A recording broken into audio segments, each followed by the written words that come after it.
President Buhari's letter responding to the Electoral Act Amendment Bill is finally before federal lawmakers in both chambers of the National Assembly on Tuesday.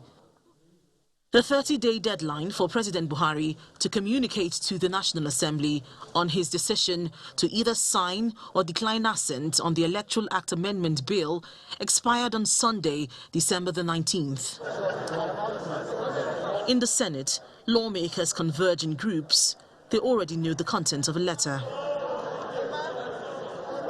Senate President Ahmad Lawan gets down to business and reads the communication to his colleagues, disclosing President Buhari's decision refusing to sign the Electoral Act Amendment Bill into law and the reasons given. The conduct of direct primaries across the 8,809 wards across the length and breadth of the country will lead to a significant spike in the cost of conducting primary elections by parties, as well as increase in the cost of monitoring such elections by INEC. In addition to increased costs identified above, conducting and monitoring primary elections across 8,809 wards will pose huge security challenges, as the security agencies will also be overstretched, and such large turnout without effective security coordination will also engender intimidation and disruptions, thereby raising credibility issues for the outcomes of such elections. Done with reading the correspondence from the President, the Senate proceeds to other matters. But a federal legislator draws his colleagues back to President Buhari's letter. Mr. President, it's my opinion that the Senate dissolve into a closed session and discuss on it so that we can take appropriate decision on it. A closed-door session commences. More than 30 minutes later, proceedings are open to the public. Lawmakers are seen still holding intimate discussions in groups and writing on a piece of paper. Sources say these are signatures from legislators showing the intention to override President Buhari's veto on the Electoral Act Amendment Bill. However, the Senate President makes no mention of what transpired during the executive session and adjourns plenary till the following day, going against the upper chamber's earlier plan of proceeding on its end-of-year holiday on Tuesday. In the House of Representatives, the Speaker also reads the letter from President Buhari declining assent to the Electoral Act Amendment Bill. As it is now, that bill has not received presidential assent, and it falls to Parliament to decide the best way forward. As plenary progresses, a member raises a matter of privilege, urging the Speaker to guide the House on how to respond to President Buhari's letter. The word now in the street is that this is a do-nothing house. You've read the President's correspondence. We need to have a direction. The minority leader also raises a matter of privilege to immediately address the matter. So, Mr. Speaker, I'm begging this House that we can suspend our rules and immediately look at that clause that talks about direct primaries. The House of Representatives proceeds on its end-of-year holiday, and whatever response it intends to make as regards President Buhari's decision on the Electoral Act Amendment Bill will be clearer when it resumes in January 2022. Linda Akibi, Channels Television News.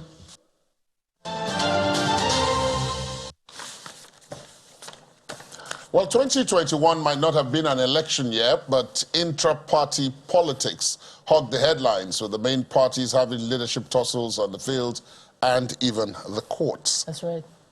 So, just to mention two things that happened. There were off-season elections, though, and that was in the case of Anambra, where we had the governorship election. And one of the things that happened also was the removal of the PDP national chairman. And also the introduction of the BVAS for the first time in that Anambra election. And just as we thought that was enough drama, towards the end of the year, the Electoral Amendment Bill was sent to the president, and he sent it back. So, let's discuss all of this. But before that, let's take something. We already took something, rather, which you saw earlier, about what happened in the lower chamber about the Electoral Amendment Bill. So, that will set the stage for our discussion on the segment. And joining us from our Abuja studios, we have Professor Usiju Medana, who is the Director of Organization of the CCEPC. That's what the body is called within the APC. Thank you for your time. Welcome to the program.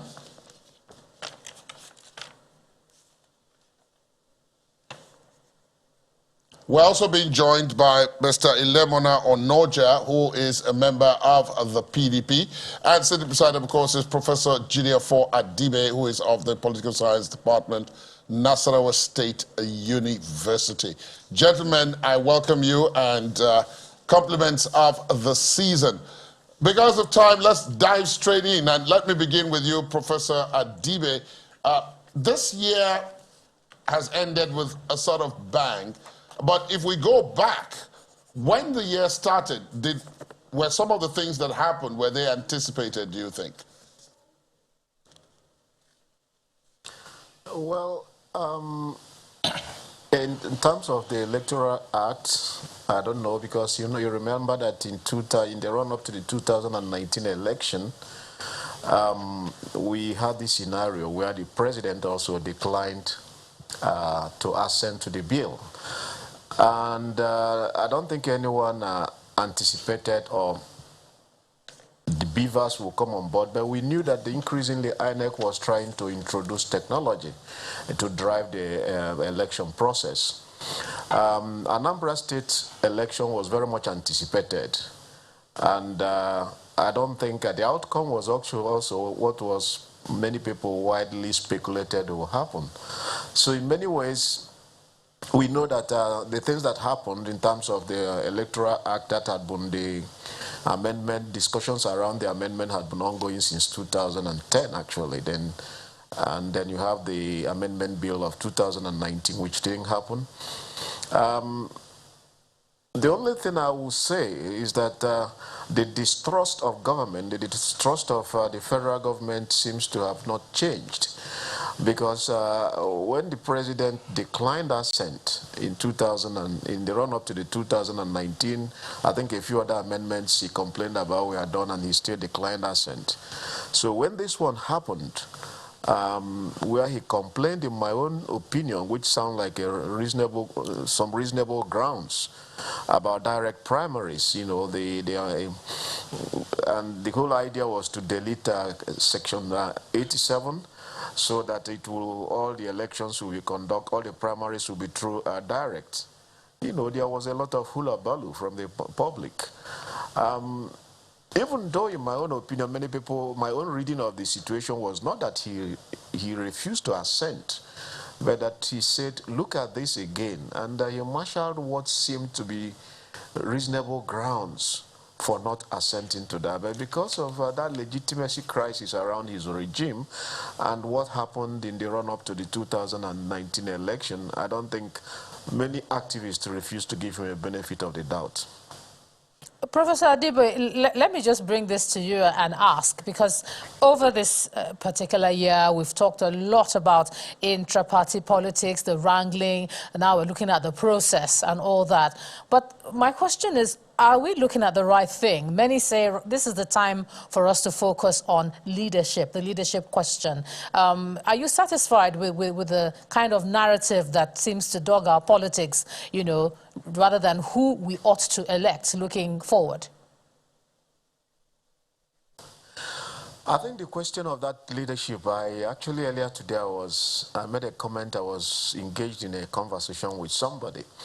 I'm not one of those people who believe that once you get the leadership right, everything will be solved, that there's a magic elixir.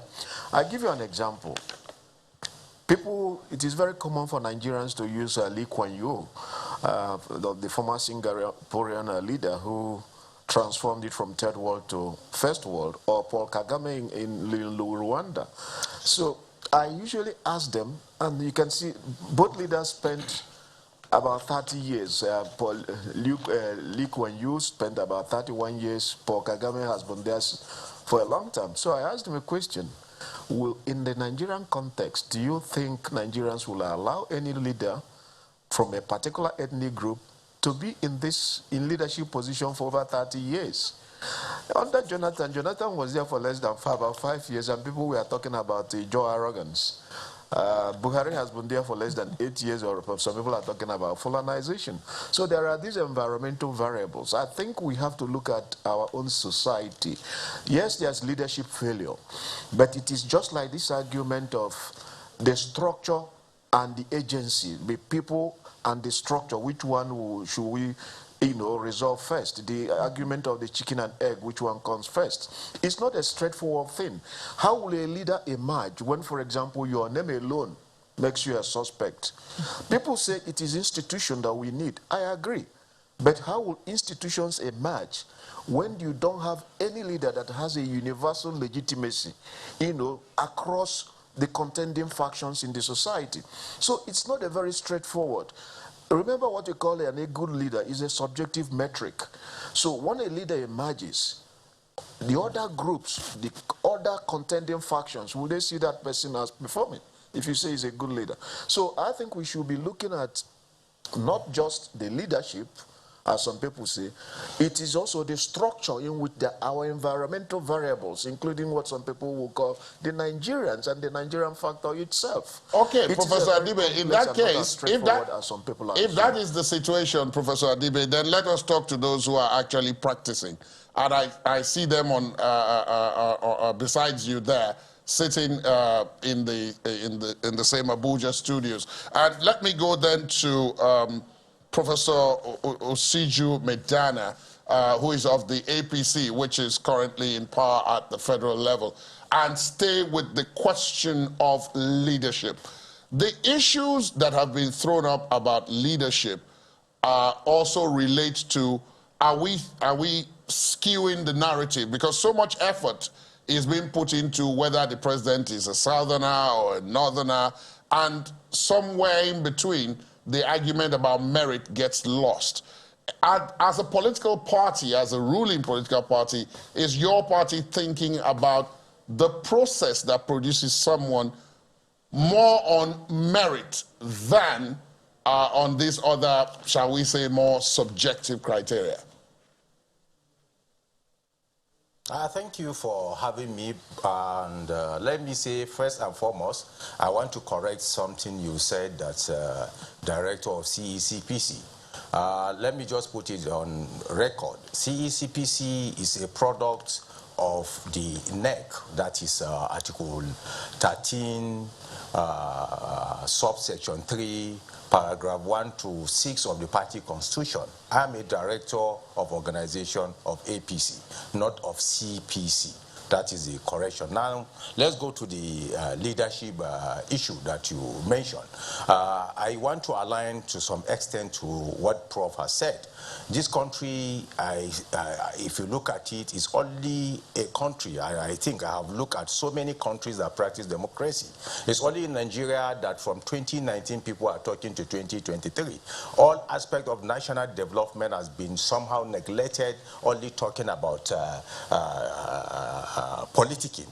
So that's why you see the social interaction of the populace has been seriously jeopardized. People look at person from their tribe, person from their zone, person from their church or mosque to be the leader. We are just the type of people, sorry to say, described by the Bible and the Quran. The Bible says in Matthew 13:13, seeing they see not, hearing they had not, neither do they understand. The Quran says, they are deaf and dumb, they are not seeing the path. Forget about our educational level. This is the kind of orientation we have. If you look at a child of 7 years old, of a Hausa man, for instance, if you ask him, you are behaving like an Igbo man, he will tell you, God forbid, I'm not an Igbo man. Is it the constitution that teaches that boy to behave that way? No, it's a society. So these are the kind of things we have. Professor Medana, my apologies. Professor Medana, my apologies. First, the correction you made with regards to the designation is well taken, but I just need to put it on record at this point on a programming note that our program, You and the Economy, brought by the Central Bank of Nigeria, will air at 9:20 right after this program has concluded. We'll air that program. So for those who are looking out for that, that will come in just about 20 minutes time on the DSTV platform, on our DSTV platform. That was what I interrupted you for. So Professor Mandela, please land on that point that you were making. Yes, I have seen an article, or I read an article written by the governor of Ekiti State, His Excellency Fayemi, where he talked about right from the amalgamation of this country to date, where people are talking that they were forced. If you look at so many countries, even the developed countries, we are put together by some people, not by them themselves to say, yes, we want to stay together. What makes them to be strong is the ability to agree, to stay together, and to put all sentiments and political sentiment aside and so many things aside, to look at leadership, to look at merit. And I think that is what we should look at, not anything. But alas, in this country, we tend to go the other way around. Okay, Mr. Ilamana Noja, let me ask you as well, since you're of the opposing party. Leadership, merit, is that what we ought to be looking at this time, seeing as our politics tends to favor something else? What's your opinion? The very nature of our society and the very nature of the provisions of our constitution mean that we have to look at both. We can't look at one and exclude the other. When our constitution provides for the federal character principle and the distribution of appointments into government or into the civil service or into high places in society on the basis of where you're from, which God you're worshipping at a particular point in time, and provides that we should never have a situation where one part of the country or people from one tribe or people from one religion dominate over the rest of the country or from other religions.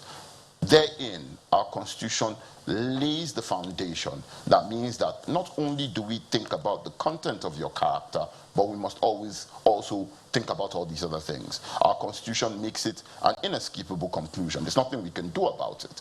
More so, once we take into consideration the fact that where resources are scarce and are not adequate to satisfy the yearnings and the demands of the populace, what will happen is that people will really retreat into all sorts of cleavages to advance the causes for their right to access those resources over others. It is the reason why you hear people say something like, the person who was there before was a southerner, and so let us have a northerner there. The point being that contending forces seek to narrow the pool from which you select so that it favors their access or their quest for access to those resources. Having said that, Nigeria is at a point where more than ever before we are divided along ethnic and religious lines, along regional lines.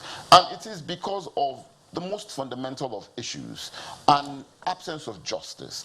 If people from one part of the country are afraid that they will not be treated justly, they will not be treated fairly, they will not be given an equitable right to compete for resources that are scarce, they will, of course, naturally be distrusting, or there will be a pervasive sense of distrust for the entire system and structure as a whole. Like I said, I don't think that this country has ever been this divided since the Civil War, and that is because we have in power a government, we have in power a ruling party that does not fundamentally appreciate the nuances that are required to rule a multi-ethnic, a multi-religious, or a multicultural society like the Federal Republic of Nigeria. When Prof cited Lee Kuan Yew, one of the hallmarks of Lee Kuan Yew's 31-year reign in Singapore was justice. When we exist in a society where there is no justice, people will retreat into these cleavages, and then you will have not a conversation about the content of character as we need to have in a society like ours, but we will have conversations about all the other cleavages that divide us rather than that unite us.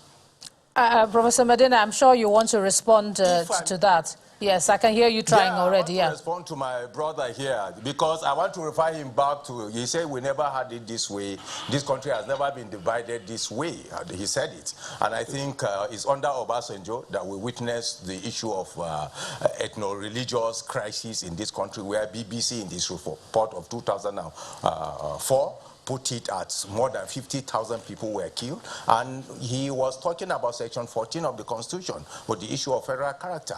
I want to put it to him to tell me that in this country we are divided. I'm sitting down with him. His name is Onoja. He sounds from Benue State or Kogi State. And I don't know where we have this problem. If you go to Use Market today, you see the Malam and the Ugochukwu, they are selling things. The Malam will go to the mosques and Ugochukwu will be selling things for him. I don't know. It's elitism. This is what they used in 2015 to campaign. Up till now, PDP has not come out from that kind of campaign.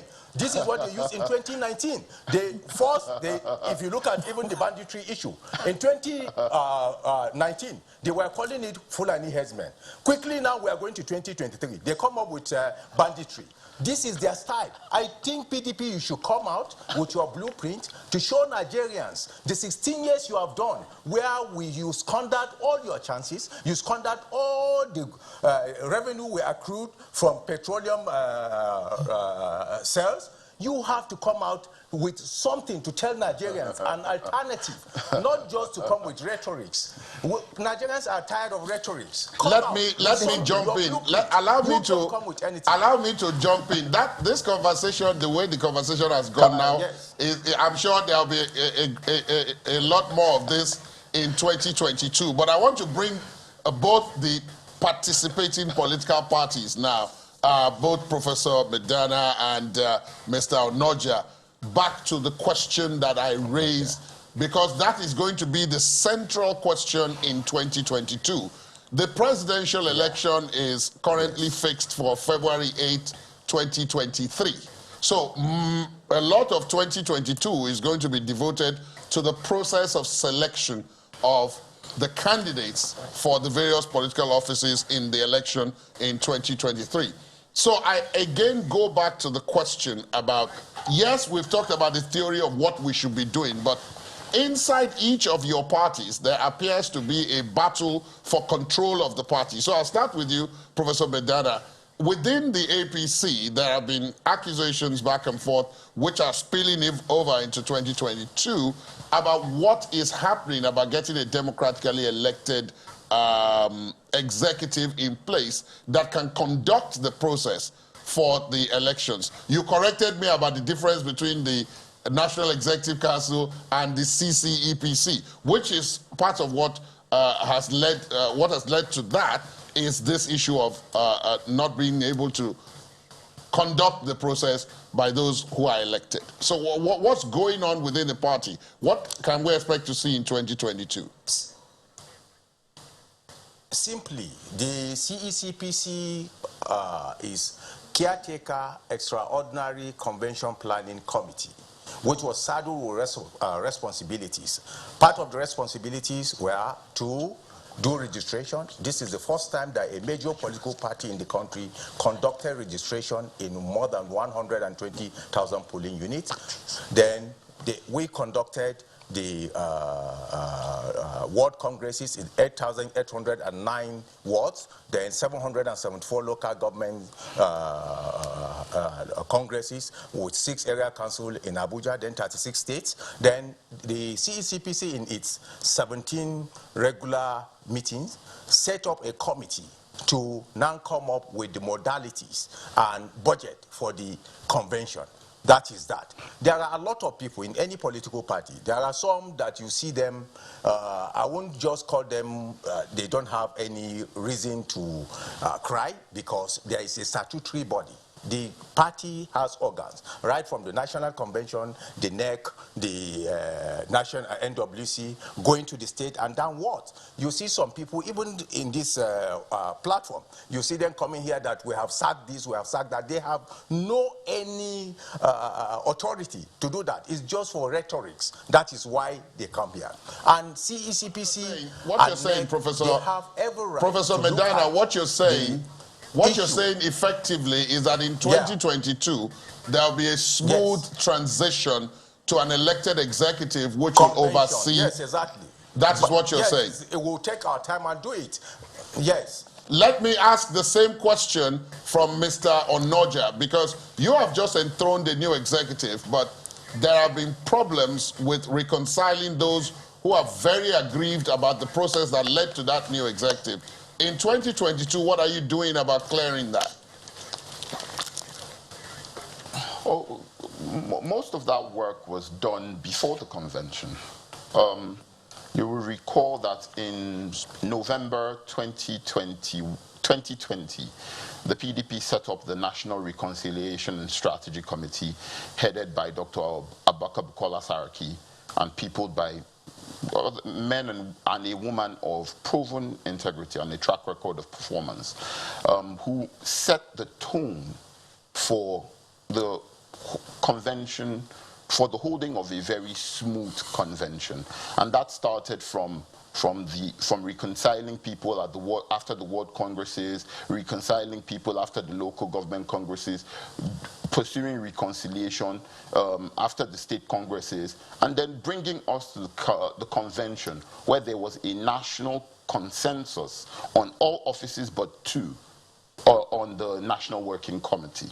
So that work had already been done. Naturally, there will always be people who are not satisfied with the process. There's a lot of talk within the party that's still ongoing, started beforehand. The National Reconciliation Committee is still doing that work and still communicating with people, bringing them all onto the same page to see that we have one abiding mission, one abiding vision, which is to rid our country of the misrule that we've suffered in the last 6 years. The entire 2 hours and 45 minutes of your program thus far, before our segment started, has been an analysis of the abysmal sort of leadership that the party has had to, that our country has had to deal with for the last... Because of time, because of our time, I am now going to do the interjecting because of time, so that we don't make this the break and bat. 2023, we will see enough of that. But Professor Dibe, just very briefly and quickly,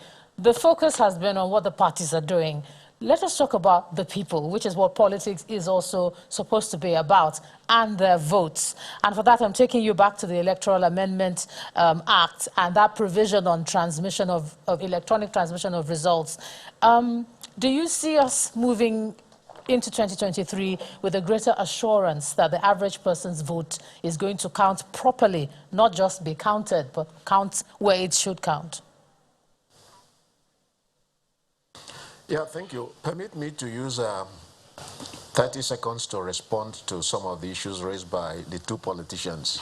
Your entire time, Professor Adibe, your entire time at the moment is 1 minute. So if you want to spend 30 seconds on that, that's fine. That means you have 30 seconds to answer Ijoma's question. Okay, let me respond first. When politicians talk about merit, it means they are hiding something quite well, because merit is not incompatible with the things that we put in place for nation building. And without building a nation, any solution you throw at any problem becomes part of the problem. So I think when they talk about we focus on merit, the Constitution recognizes federal character, and that is supplemented by rotation so that every section will have, you know, that sense of belonging. So when those politicians start talking about merit, probably those who have benefited from the same arrangement in the past, people get suspicious. Regarding my PDP brother, what he said about Nigeria has never been as divided as this in our history.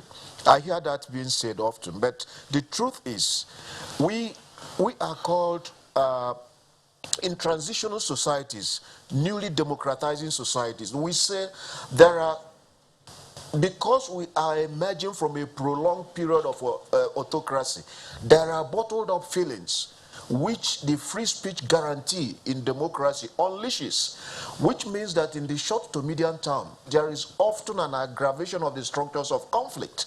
So we do not know whether what is happening now is because of that unleashing of bottled up feelings from a period of military dictatorship. Unfortunately, Professor Adibe, I did tell you earlier I did mention earlier that we have just 1 minute for you to answer, and that minute is up. So I want to thank Professor Pt.4 Adibe and our guests from the two political parties, Professor Siju Bedana and Mr. Ilemona Onoja. Thank you so much on this New Year's Eve for gracing our program with your presence. And we, of course, want to wish you a happy 2022 in just a couple of hours.